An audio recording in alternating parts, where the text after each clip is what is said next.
Y le invito a buscar el texto de esta mañana y antes de tener la lectura bíblica, explicar qué pasó el domingo pasado. Yo sé que muchos de ustedes dijeron, el pastor está predicando algo que no está en la Biblia. O dijeron, quizás, ¿qué versión está predicando el pastor?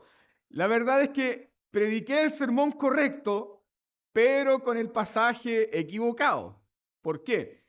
Porque si bien es cierto, estábamos predicando sobre la compasión de la iglesia y sobre los diáconos, pero el texto que aparecía en el proyector y luego en el video, era 1 Timoteo capítulo 3, versículo 1 al 7, que tenía que ver con los presbíteros. Entonces la cita correcta es 1 Timoteo capítulo 3, versículo 8 al 13. Y ahí está desarrollado entonces lo que tiene que ver con los diáconos. Y continuando entonces con nuestra serie de epístolas pastorales, corresponde esta mañana 1 Timoteo capítulo 3, versículo 14 al 15. Y el título de este sermón es La iglesia del Dios viviente. Y esa es la razón por la cual nuestro hermano Daniel nos exhortaba con respecto a esta gran realidad, tanto en el Antiguo Testamento como en el Nuevo Testamento. ¿Cuál realidad? Que la iglesia es, ¿qué cosa? La casa de Dios. El autor de los Hebreos dice, cuya casa somos nosotros. Si retienen la esperanza firme. ¿Cuál es la esperanza firme? La esperanza que nos da el Evangelio. En un sentido muy básico y concreto, una iglesia es una iglesia siempre y cuando tenga, ¿qué cosa? El Evangelio. Si una iglesia no tiene el Evangelio, entonces no es iglesia. Te pido entonces que podamos seguir atentamente la lectura de la palabra de Dios. Esto te escribo, aunque tengo la esperanza de ir pronto a verte, para que si tardo, sepas cómo debes conducirte en la casa de Dios, que es la iglesia del Dios viviente, columna y baluarte de la verdad. Amén. Demos gracias al Señor por su palabra.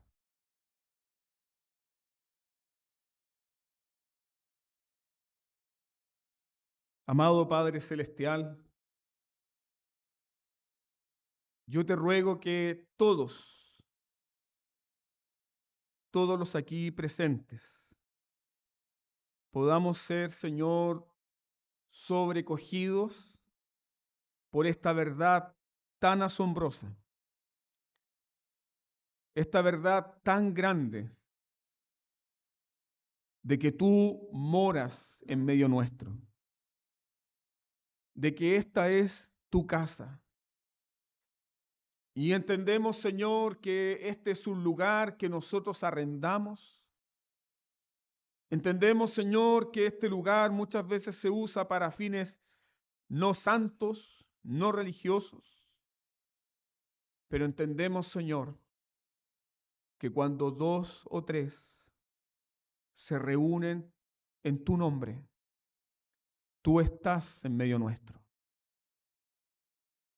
Así que permítenos, Señor, por medio de tu palabra, dedicarnos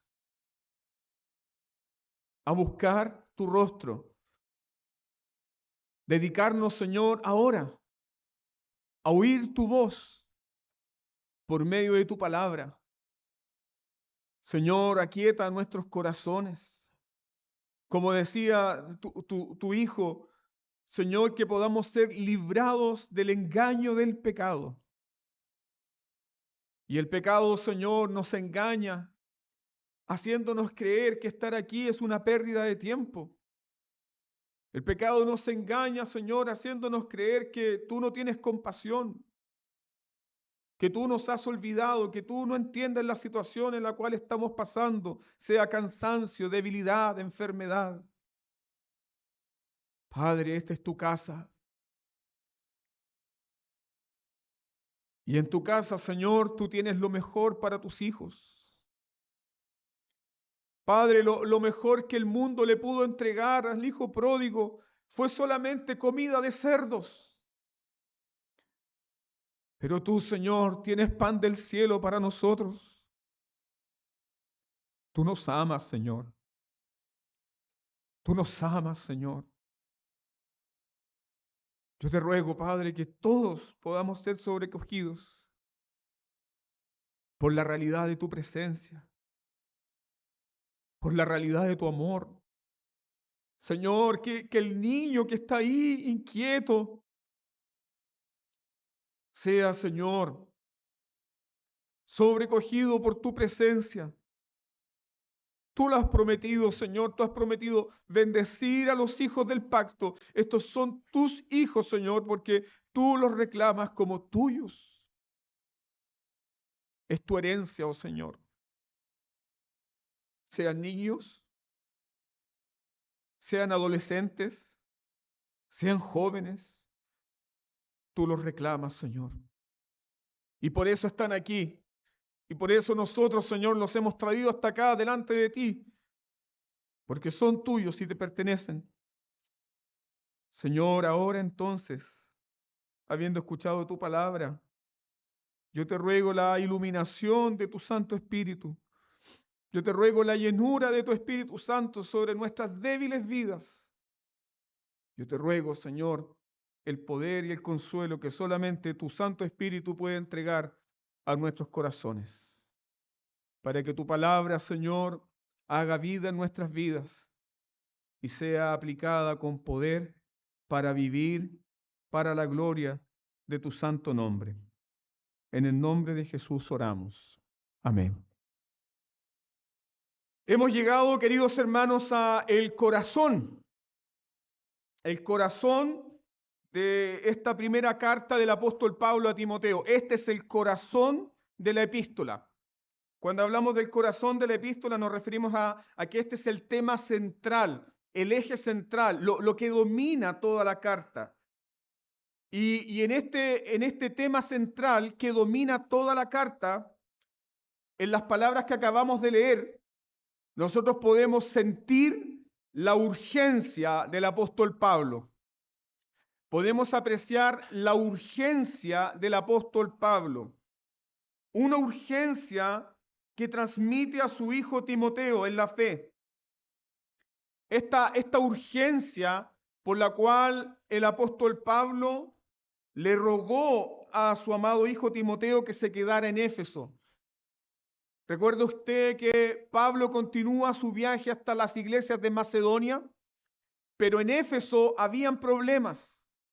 En Éfeso habían problemas respecto a los falsos maestros. En Éfeso habían problemas con respecto a mujeres que estaban siguiendo las falsas enseñanzas de estos falsos maestros. Y el apóstol Pablo le ruega a este hijo en la fe, a este hombre que el apóstol Pablo había discipulado. Recuerda usted que Timoteo fue enseñado en las Escrituras por su madre y por su abuelita, pero quien lo formó como un ministro del Señor fue el apóstol Pablo. Fue Pablo. Y ya este hombre de cerca de 40 años debe enfrentar su mayor desafío. Su mayor desafío es combatir contra falsos maestros que están dentro de la iglesia y combatir y contrarrestar sus falsas enseñanzas. ¿Cuáles eran estas falsas enseñanzas?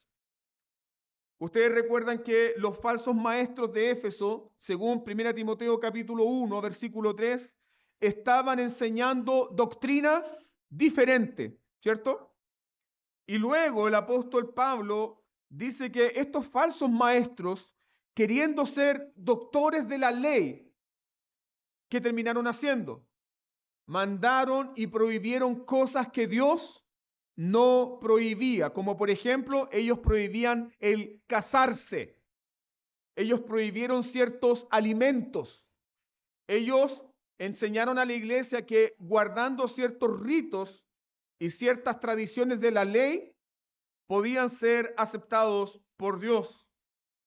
Y la palabra de Dios dice que estos hombres, queriendo ser doctores de la ley, sin entender Según 1 Timoteo capítulo 1, verso 7, sin entender ni lo que hablan, ni lo que afirman. Entonces, pensemos en lo siguiente. Si esta falsa enseñanza estaba trastornando la iglesia en Éfeso, ¿cuál sería el resultado final en la iglesia de Éfeso? El resultado final sería la perdición de las personas que oyen y que siguen esas falsas enseñanzas. Pero no solamente la perdición de las personas que se congregaban ahí. El resultado sería otra iglesia. Piensen eso. ¿Por qué? Porque el apóstol Pablo combatió también a los falsos maestros que estaban en Corintio. Y los falsos maestros que estaban en Corintio enseñaban, escuche bien, un Jesús diferente. Los falsos maestros que estaban en Corintio enseñaban un Jesús diferente. Y también Pablo combatió a los falsos maestros que estaban en Galacia, que enseñaban un evangelio diferente. Entonces sigue, por favor, la lógica bíblica. Tienes un Jesús diferente, tienes un evangelio diferente, y el resultado final, ¿cuál será? Una iglesia diferente. No la iglesia del Dios viviente, no la iglesia del Dios vivo, no la iglesia verdadera, no una iglesia que es llamada columna y baluarte de la verdad. ¿Por qué? Porque tienes un Jesús diferente, tienes un evangelio diferente y como resultado tendrás una iglesia diferente. ¿Quién podrá ser salvo en ese lugar? Nadie. Nadie. En lugar de ser un ministerio de salvación, se transformará en un ministerio de condenación. Ahora tú puedes sentir la urgencia de Pablo. ¿Puedes sentir la urgencia de Pablo en estas palabras? Para que si tardo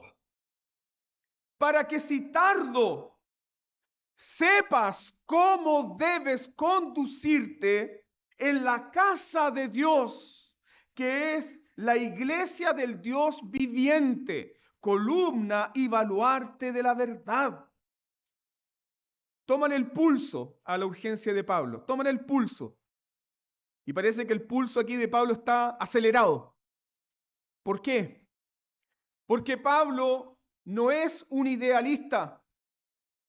Pablo no es un servidor romántico. Pablo no es un pastor romántico. Pablo no tiene una idea romántica de la iglesia. Pablo sabe que la iglesia será constantemente acechada por falsos maestros y por doctrinas heréticas que buscan la destrucción de las almas. Y Pablo también sabía que por las circunstancias del tiempo, tal vez un nuevo naufragio, tal vez los peligros del camino, no podría regresar pronto a Éfeso. Por lo tanto, ¿qué hace este hombre? Yo no voy a esperar a volver a Éfeso para enseñarle a Timoteo que debe combatir estas cosas. Esa es la lógica de Pablo. Yo no voy a esperar regresar a ver a Timoteo cara a cara para decirle esto. Pablo lo pone por escrito. Si tardo, Timoteo, si yo tardo o si no alcanzo a llegar o si me muero en el viaje, tú debes saber que la iglesia es columna y baluarte de la verdad. Tú debes saber que la iglesia es la morada del Dios viviente. El alto concepto que debemos tener entonces de ¿qué? ¿Qué es la iglesia? ¿Qué es la iglesia, amados hermanos? ¿Qué es la iglesia? Para Pablo la iglesia es la morada del Dios vivo. Eso es la iglesia. Eso es la iglesia. La preocupación de Pablo, escúcheme bien, la preocupación de este apóstol ya viejo, de más de 60 años, la preocupación de este apóstol no es la moral del mundo. no es la situación política del mundo, no es la situación política de Éfeso, ni siquiera es el contexto social de Éfeso. ¿Cuál es la gran preocupación de Pablo? La gran preocupación de Pablo es la naturaleza de la iglesia visible de Dios. Esa es la gran preocupación de Pablo. Y hermanos, esa debe ser también nuestra preocupación. Todos tal vez ya cumplimos con nuestro deber cívico, pero nuestro primer deber, ¿cuál es? Es el día del Señor. Nuestro primer deber es el día del Señor. Nuestro primer deber, nuestra primera lealtad, nuestro primer compromiso es con la iglesia por la cual Jesucristo derramó su preciosa sangre. Esa es la urgencia de Pablo. Su preocupación es por la naturaleza de la iglesia visible del Dios viviente. Pero hay algo más. No solamente la preocupación por la iglesia, sino también la preocupación de cómo debemos conducirnos en la iglesia. ¿Cuál debe ser nuestra actitud en la iglesia? ¿Cómo debemos conducirnos en ella? Piense conmigo que para muchas personas la iglesia es un templo bonito. Para muchas personas la iglesia es un templo grande y visible. Para otros la iglesia es una junta social donde voy a ver a mi amigo, donde voy a ver a mi amiga, donde voy a ver a mis amistades. Para otros la iglesia es un centro de moralidad donde se aprenden buenas costumbres, donde se aprenden a cómo comportarse como una especie de siguiendo el manual de Carreño de buena conducta y buena moral. Para muchas personas eso es la iglesia. Para otras personas, la iglesia es el lugar donde yo tengo redes de amistad y de apoyo y que me pueden beneficiar en el mundo. Para otros, lamentablemente, la iglesia es un lugar de entretención. Para muchas personas, la iglesia es un lugar de motivación. Yo voy al culto para que el pastor me motive y yo tenga una buena semana. Yo voy al culto para que el pastor me suba la moral. Yo voy al culto porque me voy a encontrar con este hermano que es simpático y cada vez que lo miro yo llego a la casa con buenas vibras, ¿cachai? Para muchas personas eso es la iglesia. Y eso, queridos hermanos, es un entendimiento muy humano, no bíblico, de lo que es la iglesia. Pablo, ¿qué nos dice que es la iglesia? Pablo nos dice que la iglesia, escúcheme bien, es la casa de Dios. La iglesia es la casa de Dios. Y cuando tú le dices a tu hijo, nos vamos a reunir en el culto, ¿qué le dices? Vamos a la casa de Dios. Nos vamos a reunir con Dios. Es el momento más esperado de la semana. Es el momento más trascendental. Es el momento donde dejamos de hacer lo que teníamos que hacer y nos preparamos ¿para qué? Para encontrarnos con Dios. Pablo dice que la iglesia es la casa de Dios. ¿Por qué? Porque Dios es su arquitecto. Él la diseñó. Es la casa de Dios porque Dios es su constructor. Es la casa de Dios porque Dios es su proveedor. Él provee para su casa. Él es el Señor de su casa. Pero hay algo mucho más hermoso. Él no visita su casa. Él vive en su casa. Él mora en su casa. Él mora en su casa. En Génesis capítulo 28, versículo 16 al 17 en el Antiguo Testamento, es la primera vez cuando se menciona la casa de Dios. En la Biblia es la primera vez que se habla de la casa de Dios. ¿Y en qué contexto se habla de la casa de Dios? Se habla en el contexto del sueño de ¿quién? Del sueño de Jacob. ¿De qué se trata este sueño de Jacob? Jacob sueña con una escalera que sale del cielo y que toca la tierra.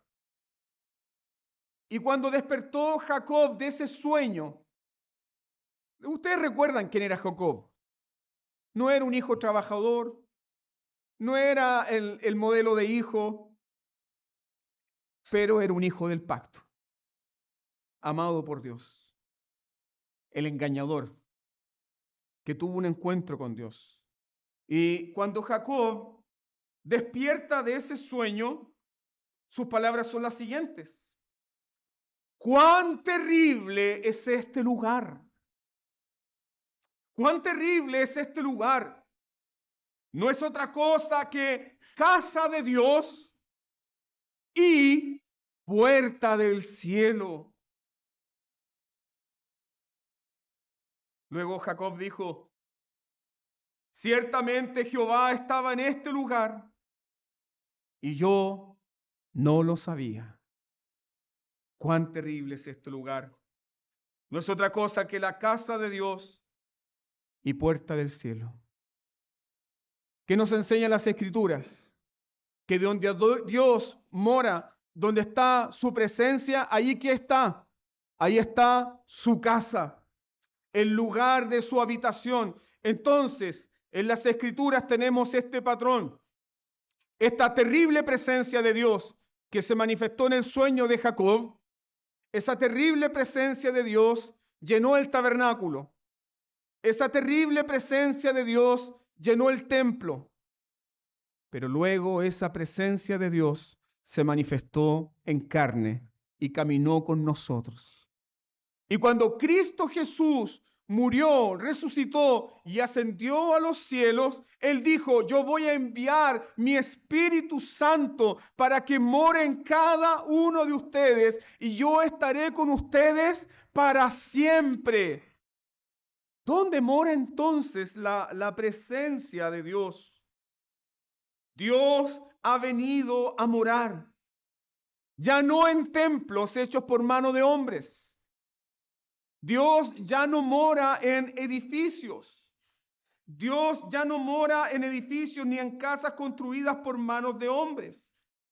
Dios habita y mora en su pueblo por su Espíritu Santo. Recuerda las palabras del apóstol Pablo a los Corintios.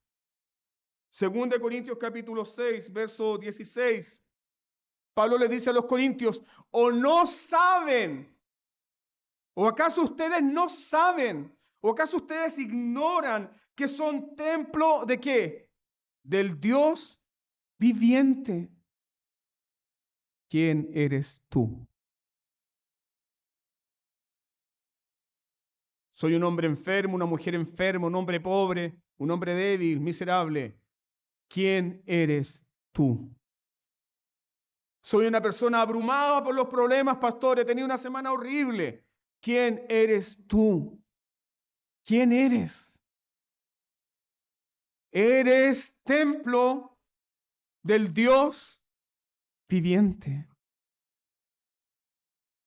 Yo ruego que el Espíritu Santo nos haga conscientes en esta mañana de esa verdad.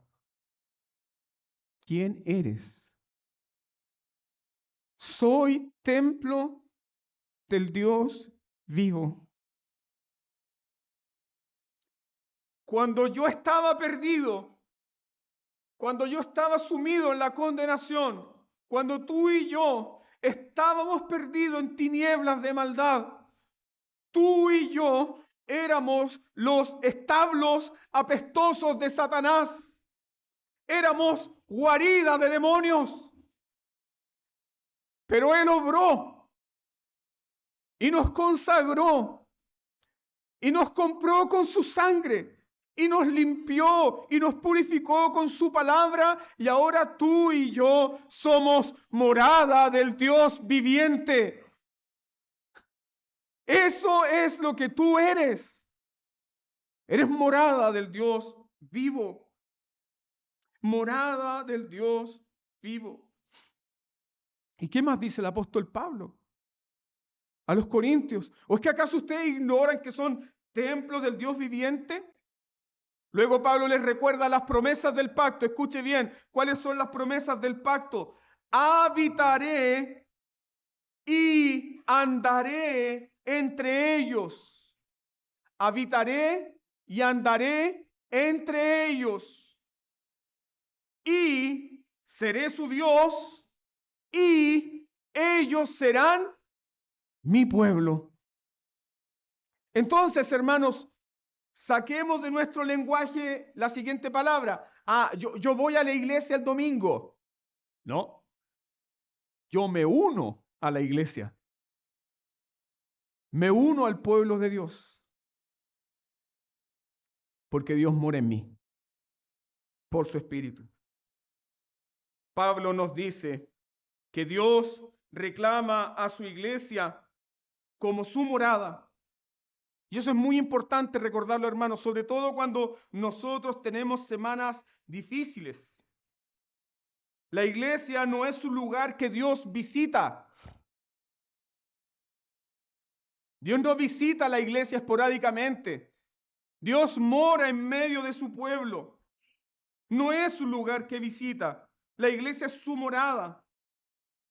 ¿Y cómo sabemos esto? Porque el Dios que no miente ha derramado su Santo Espíritu en nosotros. Y si Dios ha derramado su Santo Espíritu en nosotros, según Romanos capítulo 8, la primera obra del Espíritu Santo en nuestras vidas es darnos conciencia ¿de qué? De que somos hijos de Dios. Pablo dice, y ustedes claman, Abba, Padre. ¿Por qué? Porque el Espíritu Santo se ha derramado en sus corazones. Pero también el Espíritu Santo nos ha consagrado a todos nosotros para que tengamos certeza de que somos templo del Dios viviente. Que el Espíritu Santo nos haga conscientes de esa realidad. Clama en tu corazón para que el Espíritu Santo te haga consciente de esa realidad. Que cada culto tú seas consciente, que cada culto tú seas conmovido por esa realidad. Dios mora en nosotros. Durante la semana es difícil estar consciente de eso, ¿no? Las pruebas, las luchas, las tentaciones, el pecado que nos engaña, el pecado que nos rodea, las dificultades propias de la vida, la crianza difícil. Hermanos, es difícil vivir como nosotros como pecadores. Piensen que vives también con otros pecadores. Estamos rodeados de pecado. Nosotros pecamos y otros pecan. Durante la semana es difícil estar conscientes de esta realidad. Pero cuando nos reunimos como pueblo de Dios, ¿qué experimentamos? Experimentamos la presencia de Dios en medio nuestro.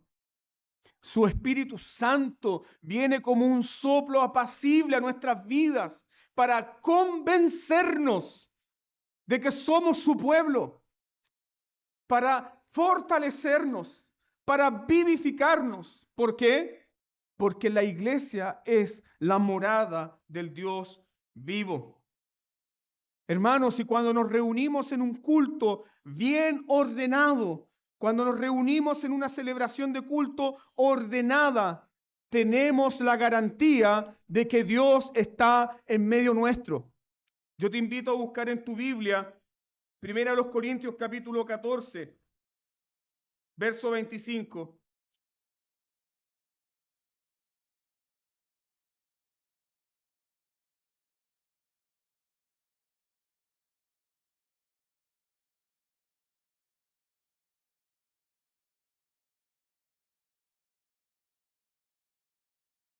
Considera también el versículo 24, 1 Corintios 14, verso 24. Dice, pero si todos profetizan y entra algún incrédulo o indocto, por todos es convencido, por todos es juzgado. Lo oculto de su corazón se hace manifiesto, y así postrándose sobre el rostro, adorará a Dios, declarando que verdaderamente Dios está entre vosotros. ¿En qué contexto dice esto el apóstol Pablo? Pablo no niega las lenguas. No, eso no hace Pablo. Pablo dice, pero si todos en el culto están orando en lenguas, si todos en el culto están hablando en lenguas, una persona que es incrédula va a entrar y no va a entender nada. ¿Qué va a decir? Estos están locos. Pero si todos están profetizando, y aquí el sentido de profetizar es referirnos a las Escrituras, someternos a las Escrituras, exhortarnos unos a otros conforme a la palabra.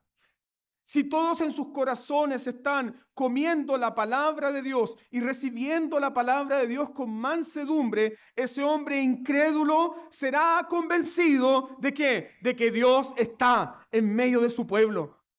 Y ese hombre adorará, rostro en tierra. Hermanos, tenemos la garantía de la presencia de Dios en nuestro culto. Pablo les había enseñado a los creyentes de Éfeso, según Efesios capítulo 2, versículo 22, que esta iglesia estaba siendo edificada para ser la morada de Dios en el Espíritu.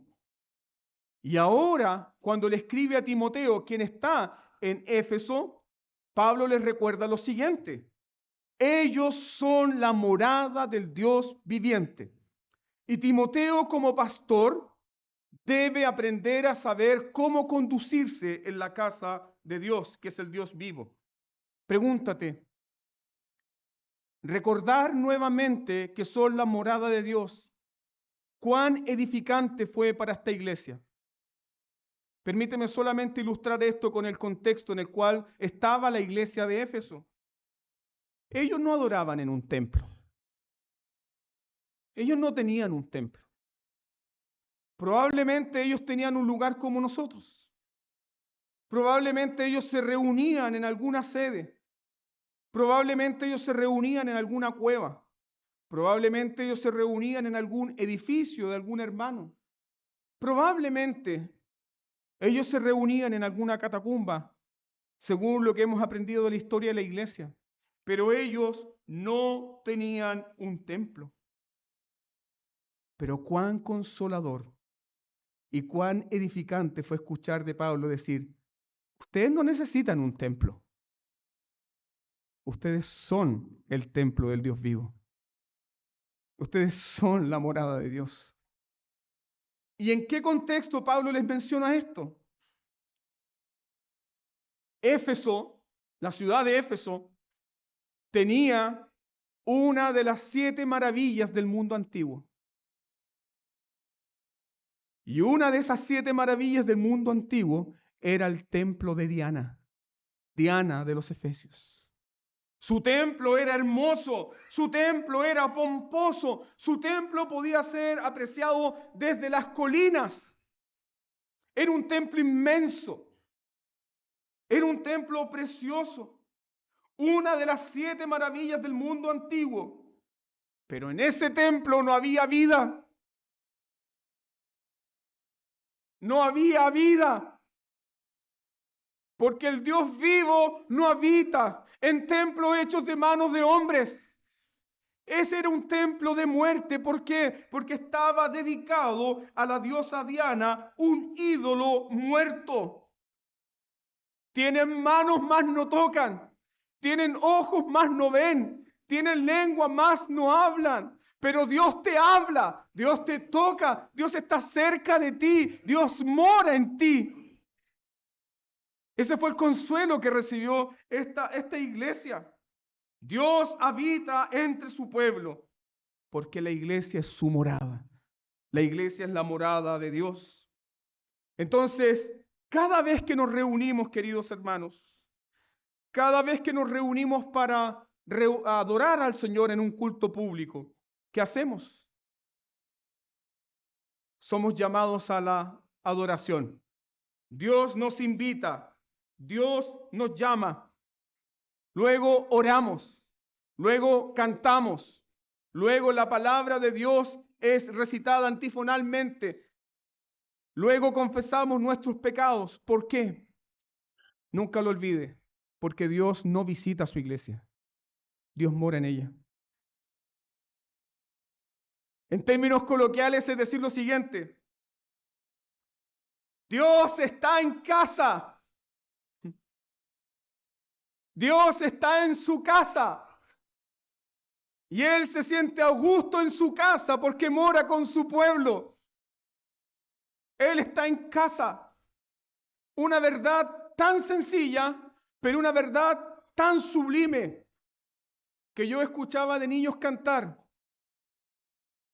Jesús está aquí, pide lo que quieras. Y es una verdad bíblica. Realmente Dios está en medio de su pueblo. Dios está en su casa. Dios está en medio de los santos. Entonces, si Dios mora en medio de nosotros, recuerda la advertencia del predicador del Antiguo Testamento. Mira por favor tu Biblia, Eclesiastés capítulo 5, versículo 1.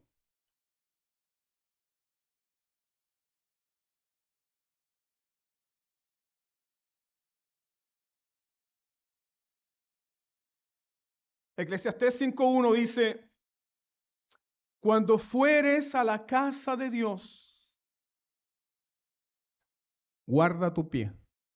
Es decir, mantén un comportamiento tranquilo, adecuado. Cuando fueres a la casa de Dios, guarda tu pie. Y luego, acércate. Acércate más. ¿Para qué? Para oír. Acércate más para oír que para ofrecer el sacrificio de los necios, porque no saben que hacen el mal. Domingo a domingo muchas personas asisten a la iglesia, algunos para oír y otros para ofrecer el sacrificio de los necios. No seas tú un necio. Recuerda delante de quién estás. Recuerda que tú has llegado a la casa de Dios, pero Él ya estaba aquí esperándote. Acércate entonces para oír.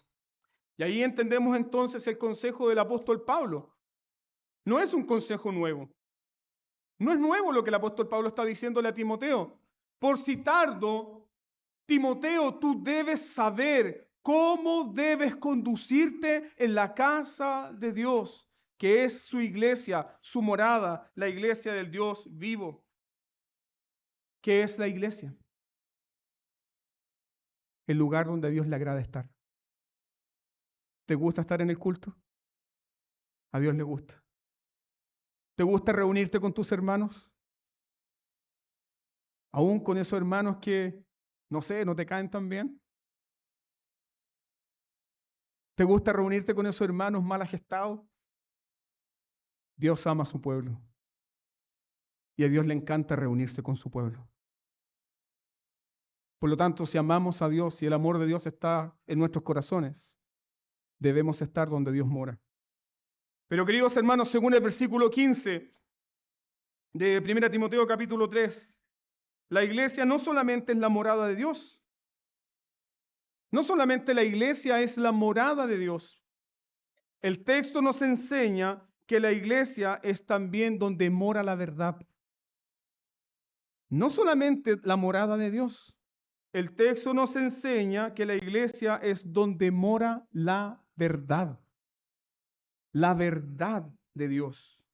Por eso el versículo 15 dice que la iglesia es columna y baluarte. ¿De qué cosa? Del amor. ¿De las buenas costumbres? No. Columna y baluarte de la verdad.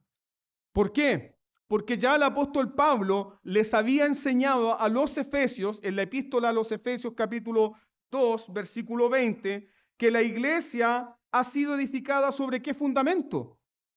Sobre el fundamento de los apóstoles y sobre el fundamento de los profetas. Siendo la piedra angular, la piedra principal de este edificio. ¿Quién es la piedra angular que mantiene todo el edificio bien unificado? Siendo Cristo La piedra angular, Jesucristo mismo. Entonces, si Pablo nos dice que la iglesia es el lugar donde mora la verdad, haz conmigo el siguiente ejercicio. ¿Cuál debe ser la característica principal de una iglesia? Que tenemos una gran cafetería, pastor.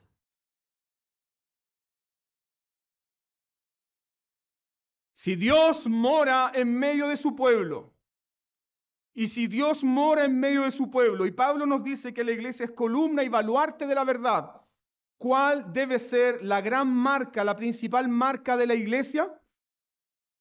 La verdad, la doctrina, la verdad, la doctrina, la verdad de la palabra de Dios es y será la marca más importante de la iglesia.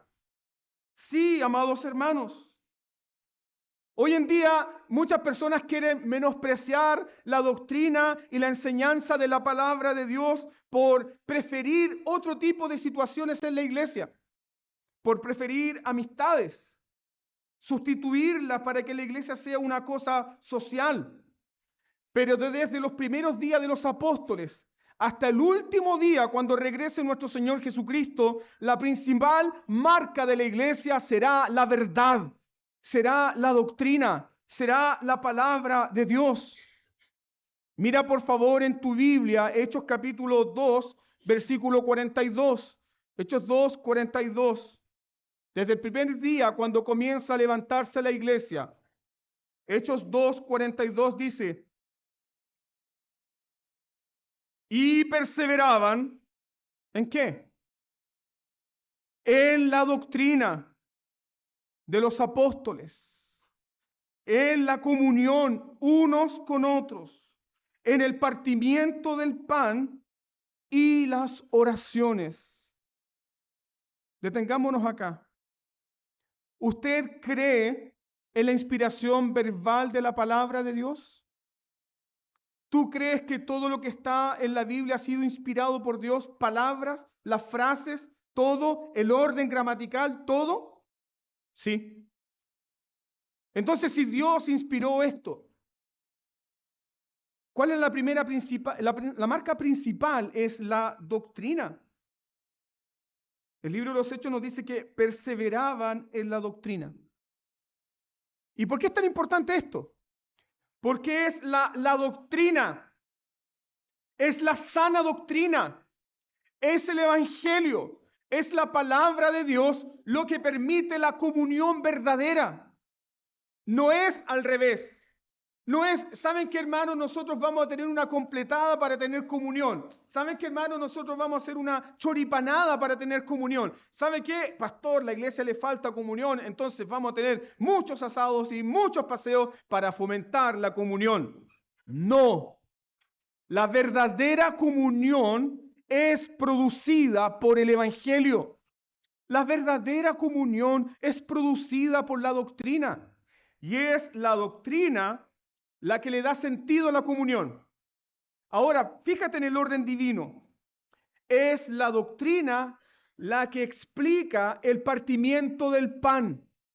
Esa es la razón por la cual en un culto tenemos la Santa Cena después de ¿qué? Después de la palabra.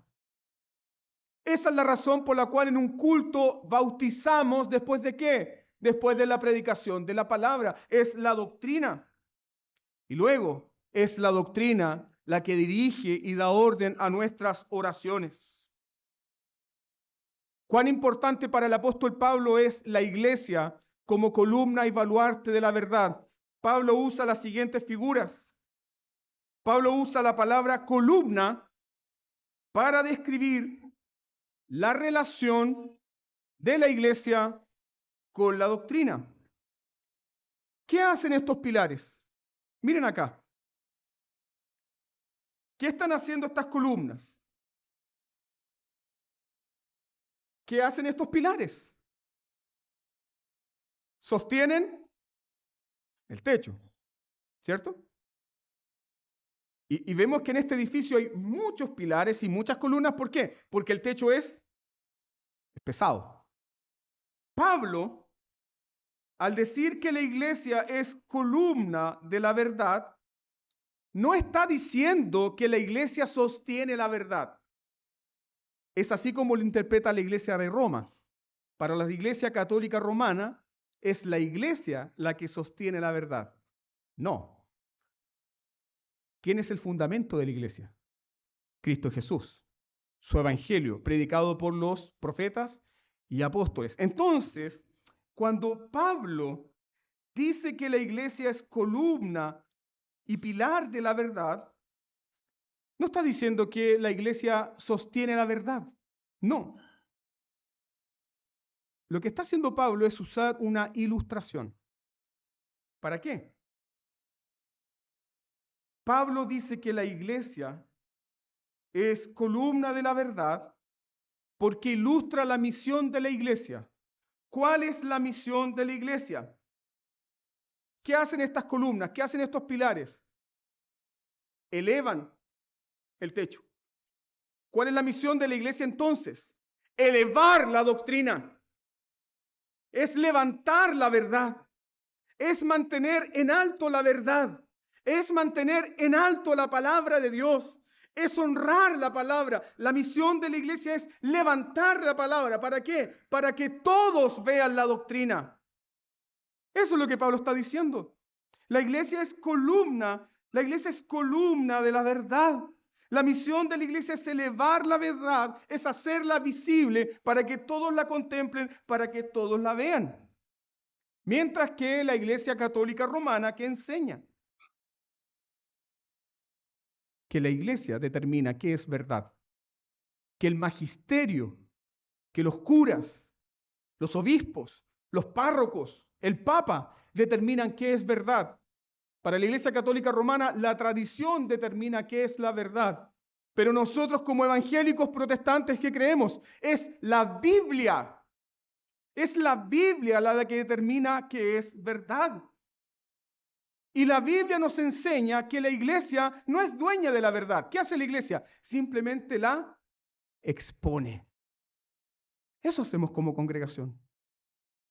Entonces, la iglesia no tiene un llamado sobre sí misma. La iglesia no llama la atención sobre ella. La iglesia no hace propaganda sobre ella. La iglesia no llama la atención sobre ella. La iglesia no llama la atención sobre sus ministerios, sobre sus servicios o cuán grande es su cafetería.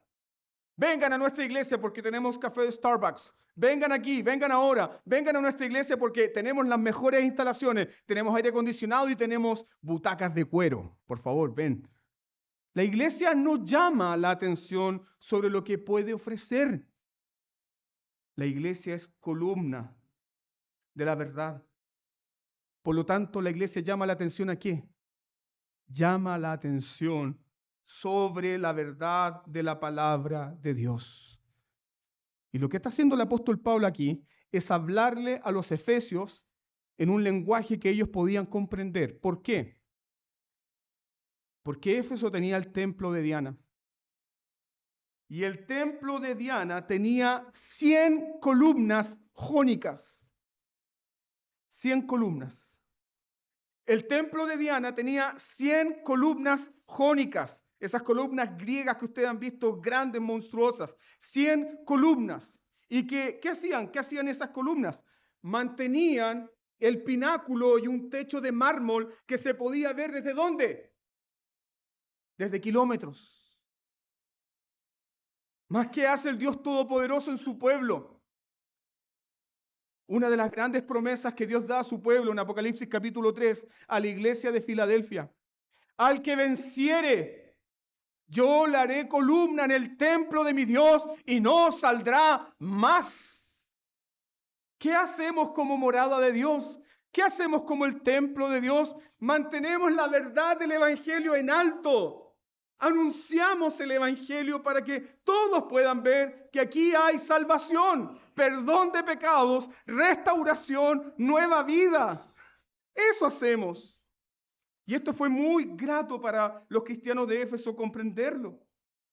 La iglesia tiene una sola misión. La misión de la iglesia es mostrar la verdad del Evangelio. Entonces, cuando te pregunten a ti, ¿qué atractivo tiene tu iglesia?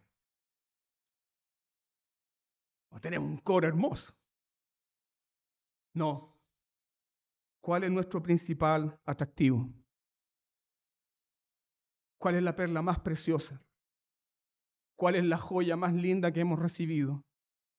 ¿Cuál es el tesoro más hermoso que Dios ha depositado en vaso de barro? Es la verdad del Evangelio. Es lo más valioso, porque el Evangelio salva a pecadores. Y un alma salvada vale más que todos los tesoros de la tierra. ¿Cuál es nuestro gran atractivo como iglesia? El Evangelio. ¿Y qué debemos resaltar? No, tenemos un gran coro, tenemos una gran instalación. Algún día tal vez lo tendremos. Pero nuestro principal gozo es, tenemos el Evangelio de Jesucristo, la joya más hermosa. La verdad del Evangelio es el único atractivo y tesoro de la iglesia. Permíteme aplicar este punto aquí de esta manera. Usted puede levantar un gran templo. Usted puede colocar una cruz inmensa sobre el pináculo de ese templo. Usted puede instalar un coro de 1000 voces en ese templo. Ese templo puede tener docenas de puertas inmensas para que la gente venga. Pero si en ese templo no está el Evangelio, la pregunta es, ¿hay una iglesia ahí? No, hermanos.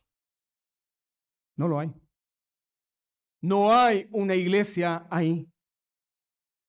Y eso es lo terrible de nuestro tiempo. Tú puedes tener todas esas cosas, pero si no está el Evangelio, ten por seguro que Dios no mora en ese lugar. Esa es la palabra de Dios. Ahora, la otra imagen que el apóstol Pablo emplea acá es la siguiente. Pablo usa la palabra baluarte, ya no solamente columna, sino también el baluarte. Pablo dice que la iglesia es baluarte. ¿Qué es un baluarte? Un baluarte en una edificación grande es lo que mantiene la base del edificio. Está el fundamento y está el baluarte que va uniendo los muros. El baluarte mantiene la estructura. El baluarte da estabilidad a las paredes y a las columnas. Y Pablo dice que así es la iglesia de Cristo. Pablo dice que la iglesia de Cristo ayuda a mantener, ¿qué cosa? Firme la verdad. Firme la verdad. Firme la verdad ¿contra quién? Contra los herejes, contra los falsos maestros, contra las mentiras de este mundo. Hermanos, piensen que estamos rodeados de mentira todos los días. Pero cuando llegas a la casa de Dios, llegas a la morada de la verdad. Eres rodeado por la verdad. Somos salvos por la verdad. Nos mantenemos salvos por la verdad. La verdad nos hace libres. Y nosotros somos el pueblo de la verdad. Por eso Pablo dice que la iglesia es columna y baluarte de la verdad. Muchos desean que la iglesia sea una comunidad de amistad sin verdad. ¿Lo ha escuchado? No, esta iglesia enfatiza mucho la verdad o enfatiza mucho la doctrina. ¿Y la doctrina qué hace?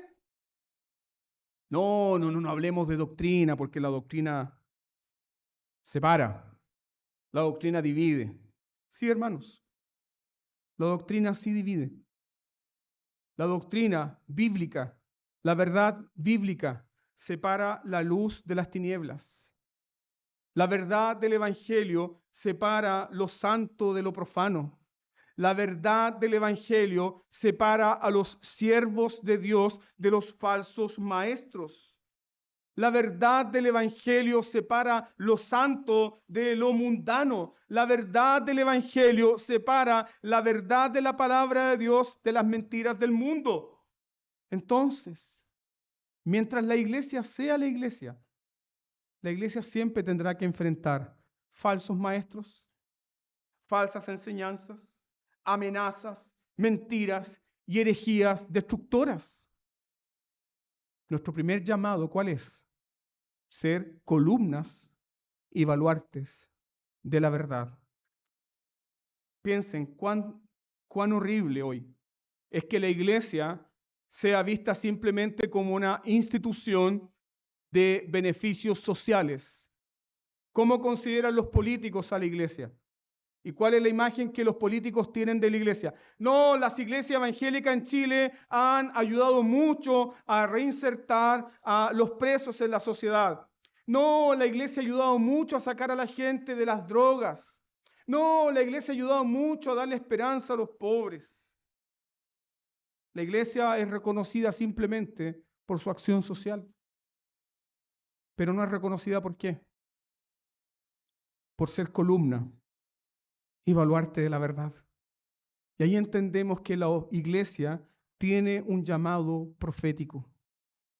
La iglesia tiene un llamado profético a ser firme en la verdad que el Señor le ha dado.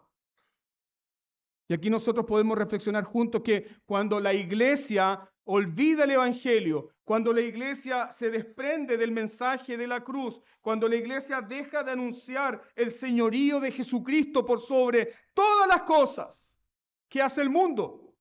El mundo le da la bienvenida a la iglesia. El mundo la sienta en primera fila. Y el mundo dice que la iglesia es una ONG más.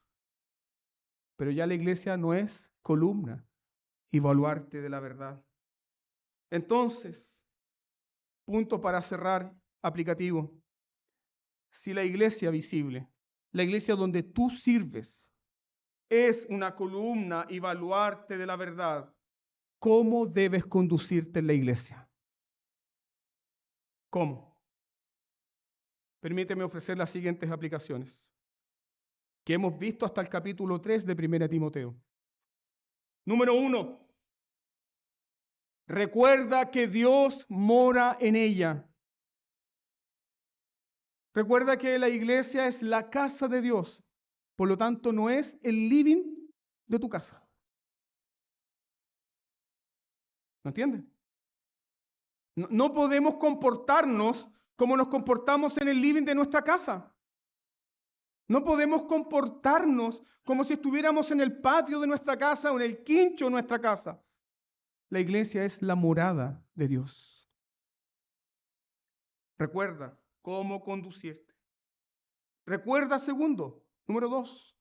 Recuerda que la iglesia es el lugar donde mora, ¿qué cosa? No solamente la presencia de Dios, mora la verdad. Por lo tanto, si en la iglesia mora la verdad, ¿qué no puedes despreciar? La exposición de la verdad. ¿A qué vienes a la iglesia? Me encanta la hermana Miriam, es tan simpática. Qué gusto que me voy a encontrar con ella el domingo. Y sí, es verdad, la hermana es agradable. Pero, ¿a qué venimos al culto? A encontrarnos con el Dios vivo. Y cuando nos encontramos con el Dios vivo, podemos encontrarnos ¿con quién? Con los adoradores del Dios vivo. Recuerda que la iglesia es la morada de la verdad. Recuerda que la iglesia es columna y baluarte de la verdad. Recuerda que la iglesia llama la atención ¿sobre qué? ¿Sobre qué llama la atención la iglesia? Sobre la verdad. Y aquí podemos pensar en instrucciones que el apóstol Pablo dio. Pablo le dijo a los hombres que cuando estén en el culto no deben contender. ¿Por qué? Por el poder. ¿Por qué? Porque hay uno más grande en la casa, el Rey de la Gloria. Y luego Pablo le dijo a las mujeres que cuando asistan al culto público no asistan con ropa ostentosa, con peinado estontoso, tratando de llamar la atención sobre ellas mismas. ¿Por qué? Porque hay un rey más glorioso en la casa. Tú no puedes competir con eso. Recuerda cómo debes conducirte. No vienes a la iglesia a llamar la atención sobre tu poder, sobre tus dones, sobre tu apariencia o sobre tus vestidos. Vienes a la casa de Dios a presentarte delante del Rey. a servirle. Finalmente, recuerda la presencia de Dios. En la segunda carta a Timoteo, Pablo le dice a Timoteo cómo él debe predicar. Mira por favor 2 Timoteo capítulo 4, versículos 1 y 2. ¿Cómo Timoteo debe predicar? En la casa del Dios viviente. Pablo le dice a Timoteo, te encarezco delante de Dios y del Señor Jesucristo, que juzgará a los vivos y los muertos, que prediques la palabra de Dios. ¿Cómo Timoteo debe predicar? Estoy delante de ¿quién? De Dios y del Señor Jesucristo. Y estoy delante de Dios y del Señor Jesucristo, que un día juzgará ¿a quién? A los vivos y a los muertos. Anota esto en tu Biblia. ¿Sabes que un día estarás delante del trono de Dios? Y tú tendrás que dar cuenta de este sermón. Y yo tendré que dar cuenta de por qué prediqué esto. Te encarezco delante de Dios. Estamos delante de Dios. ¿Cuántas veces has venido acá sin el ánimo de escuchar? ¿Cuántas veces has estado acá haciendo el ejercicio físico de que estás aquí, pero en realidad tu corazón está muy lejos? Te encarezco delante de Dios, que un día juzgará a los vivos y a los muertos. Hermanos, amados, todo lo que hacemos en el culto lo hacemos en presencia de ¿quién? En presencia de Dios. ¿Para nuestro bien o para nuestra propia condenación? Pero todo lo hacemos en presencia de Dios. ¿Ahora significa que esta última aplicación es para golpearte? No, es para que temas y es para que consideres que estás en la presencia del Rey. Pero fue el Rey quien te invitó a su casa. Y fue el Rey quien te dijo, ven tal como estás.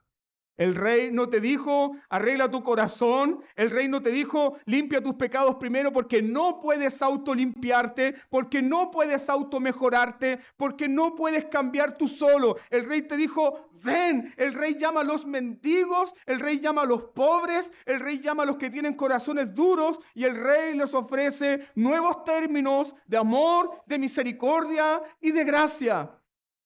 Y cuando el Rey golpea la puerta, y cuando el Rey te ofrece su mesa, tú no lo puedes despreciar, no lo puedes rechazar. Por lo tanto, estas cosas fueron escritas, ¿para qué? Para que aprendamos a cómo conducirnos en la casa de Dios, del Dios viviente, que es su iglesia. Roguemos entonces al Espíritu Santo que nos enseñe ahora cómo conducirnos. Oremos.